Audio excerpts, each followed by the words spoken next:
is just fantastic. Hello everyone, welcome to the exhibition of stupid people. We have a lot of really random small clips to go through today. We're going to start with Minecraft. You know, that quaint little video game that died off and then had a renaissance. So much so in popularity, it now has a sodding movie. I won't speak ill too much of it, I just know it's not for me. People have been enjoying this movie, good for you. Others have been judging this, saying, what does that tell you about the state of movies right now that Minecraft is popular? I have no vested interest in it, so I think that might be a reach. How would I know? I've not seen it, so I can't criticise. I can, however, criticise the movie goers, especially if they decide, for the meme, to bring a live chicken into the movie theatre. Is it really worth it when you then get banned from that movie theatre? For the meme, yes is the answer. But the reality is, no, it bloody well isn't. Because others have to wait until you're ejected so they can continue to enjoy the movie. And that's not including the fact that those who actually work there have to spend an inordinate amount of time preparing that same theatre for the next group of people who are going to be going in afterwards to clear up the popcorn and the feathers and the bird shit. And if you're afraid of birds, the human shit too. There is a level of inconsiderate that has to be taken on board when people pull stunts like what you've seen. It tickles me, of course it does. It should tickle everyone, because it's dumb. That's what this series is about. However, it cannot be argued that if you're going to go to a movie theatre to enjoy a movie with a live chicken, another question has to be asked. How did you get that chicken in the first place? How many people were in your group that you managed to sneak something that literally goes cluck cluck past the guy who checks your tickets? And how did you manage to keep them quiet long enough to be able to then make them known at the exact moment where a chicken is presented in the movie? I'm very curious. If someone knows how that was done, without it being keister stashed, please let me know. If you'd like to let me know via a suitable donation, it's streamlabs.com/drunkenuncle. God, I really hope someone sent it to him now. Now, starting with the moviegoers, we then get to segue to another form of entertainment in the form of music, with another clip I can't play the audio of, but it's on the screen. This was tweeted by Ollie London. As you can see, a blonde-haired woman pulls the hair of somebody who's up and dancing. Now, this is a concert apparently. From what I can tell, it's not a massive concert where you're on a balcony, more like just a raised platform. When you go to these kind of shows, if dancing is encouraged, then of course, dance away. 100% enjoy yourself. If you're sad, or you're meant to sit, then of course it's up to security or staff to deal with it, and you go to them to make sure that everyone is alerted to that as a reason to do it, right? But chances are, with the music, the lighting, you're just there to have fun. You don't have to be an absolute killjoy. You really don't.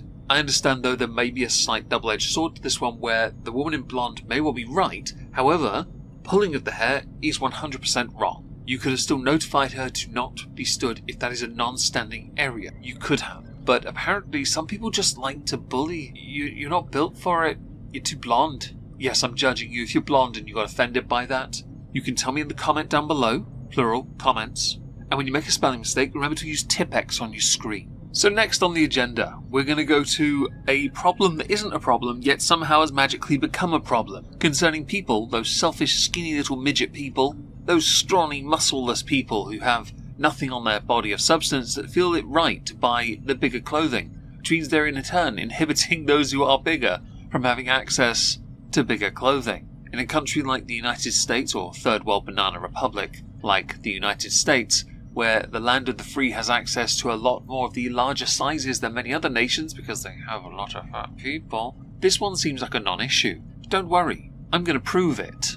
Extra large t-shirt, you basically can fit in a medium. Oh, thank you for asking. It's because I... Hello. I am a plus-size trans person. I don't look it right now. I'm presenting very femme, but I am a trans man. I just wanted to come on here and say that, no hate to you at all, but if you feel so uncomfortable in that body,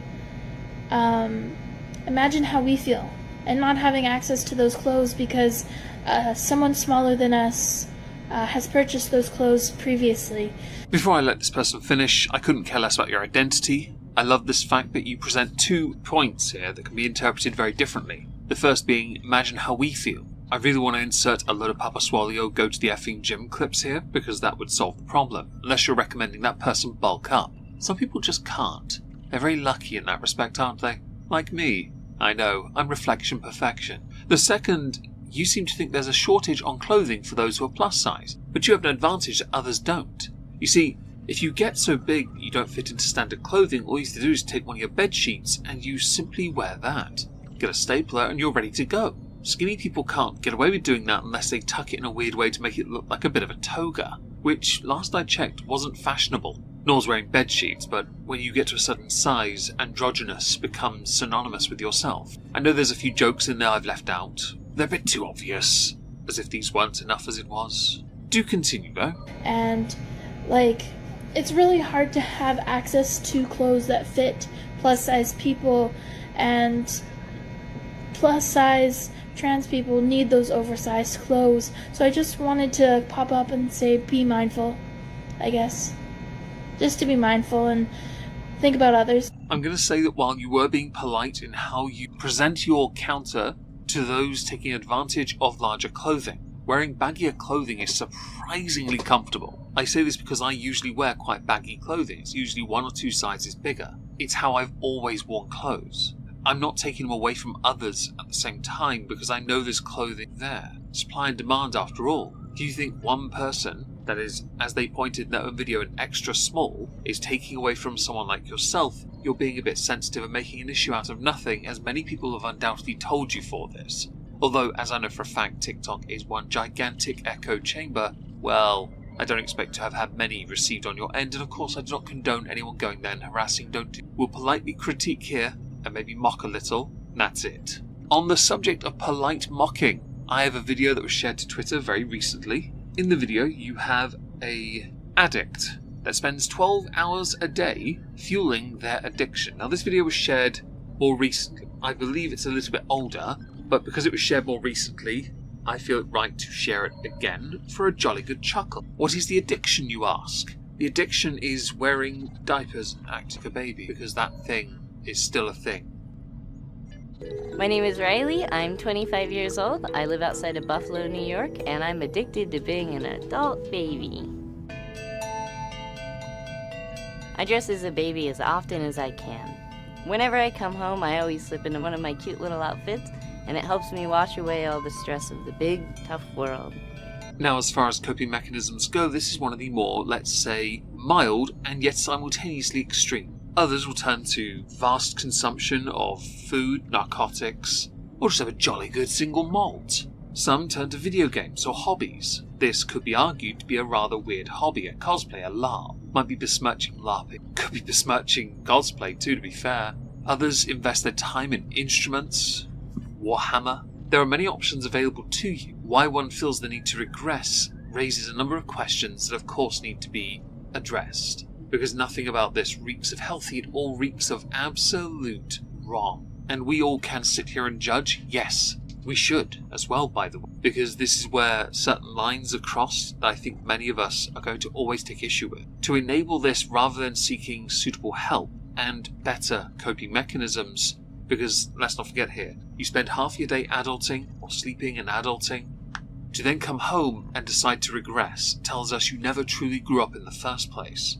Or that your only way to be an adult for a certain amount of time is to regress back to childhood. Tells us your parents really did a crap job. Let me guess, they're millennials, aren't they? I bet they are. I bet they're one of the oldest. Bloody soft parenting, man.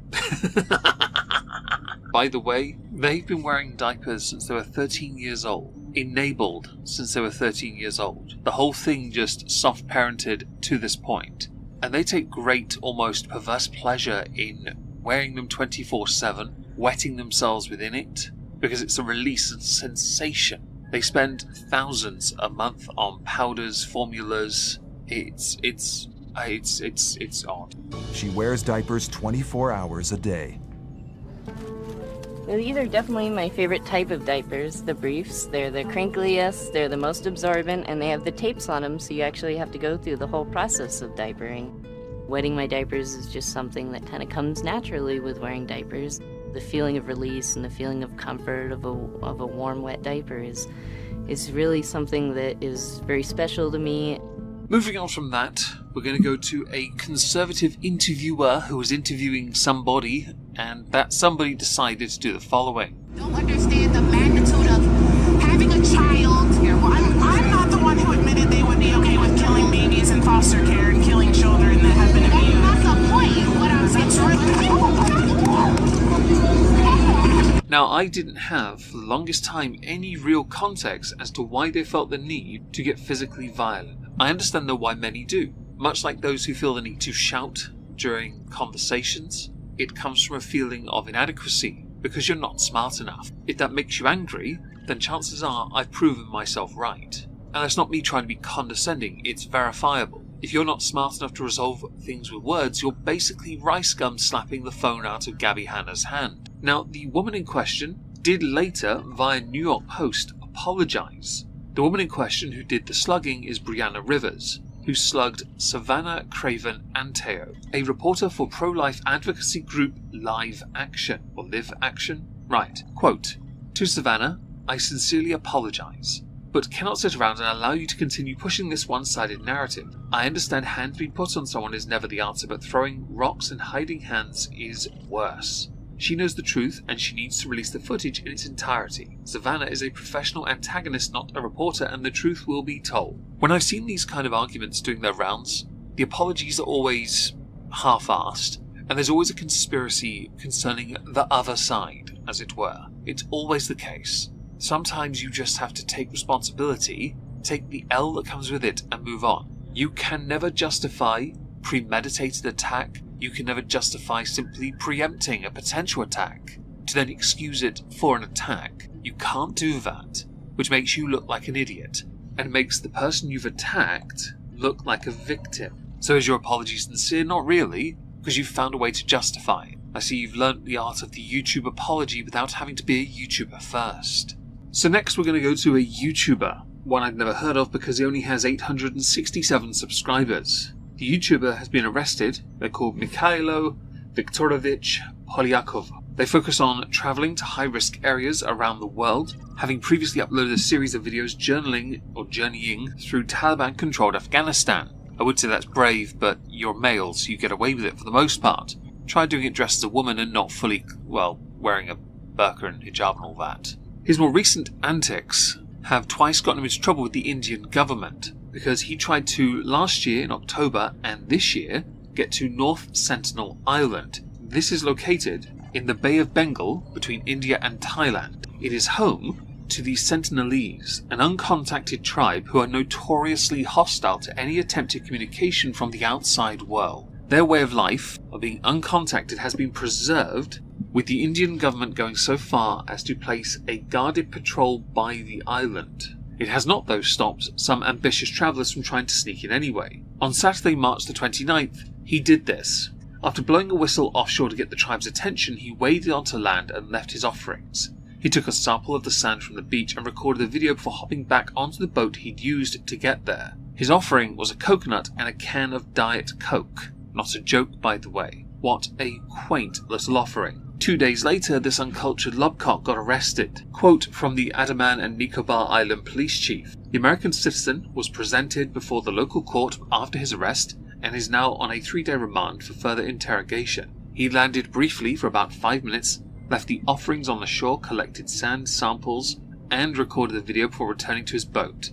A review of his GoPro camera footage showed his entry and landing into the restricted North Sentinel Island. He is lucky to be alive, by the way. When I mentioned that notorious hostility, we can go back to 2018, where a 27-year-old missionary called John Allen Chow was reportedly unalived by the Sentinelese after illegally setting foot on the island.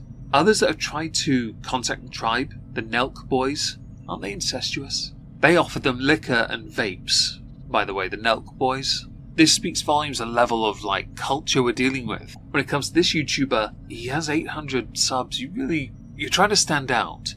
I get it. But really, what you're doing is aggravating a lot of people. To the final subject, I guess it's like an honourable mention to an extent. There are 2 articles doing tiered lists for the best and worst Assassin's Creed games.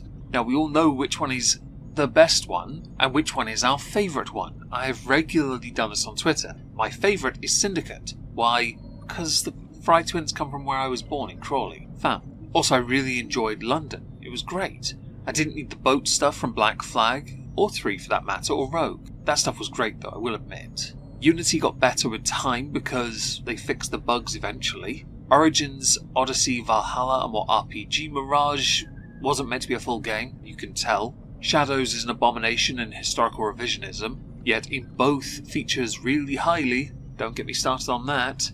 3 had a pouty protagonist, so did Unity for that matter, which is why people didn't resonate with it. Altair in Assassin's Creed 1, while setting the standard for the games, wasn't a very engaging protagonist, but for what it was back then it made sense because protagonists weren't. That's why GTA 3's Claude isn't really thought of that much, because he wasn't meant to be anything other than just a silent character. He was meant to be you. It wasn't until later when protagonists got voices and character people realised, oh, we actually prefer this. It's why Ezio Auditore de Firenze is one of the best protagonists in Assassin's Creed. Edward Kenway is a close second. Although you can argue, and I will happily argue, Edward Kenway was never an assassin, therefore it's not a true Assassin's Creed game. Still one of the most fun games, that cannot be denied. In this, I couldn't help but notice that arguably Assassin's Creed 2 is the best Assassin's Creed game to ever exist. I would rate Brotherhood slightly higher, but Brotherhood is a bit smaller. Assassin's Creed 2 encapsulates massive areas of Italy.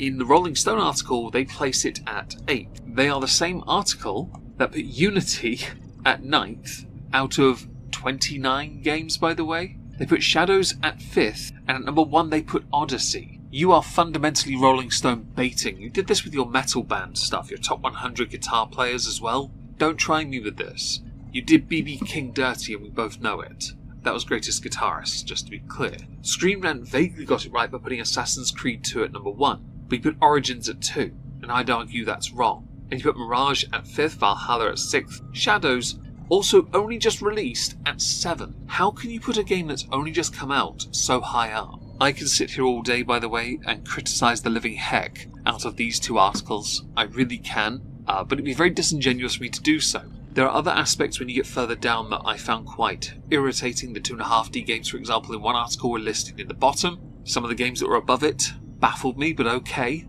DS games, for example. Okay, we can talk about that, but I'm going to save that. I don't think any of you are interested enough, and certainly my Twitch viewers weren't when I played these games. To completion, of course. With everything we talk about today, I'd love to know what you all think. Please do let me know in the comments down below. If I don't see you on Twitch tonight, I will also be streaming on Moistski Live, a Dainty Queen stream because I've got a busy weekend ahead of me. If I don't see you there, or on Twitch, have a wonderful day, and it's American Trucking, by the way. Have a wonderful day and weekend. Thank you all so much for listening.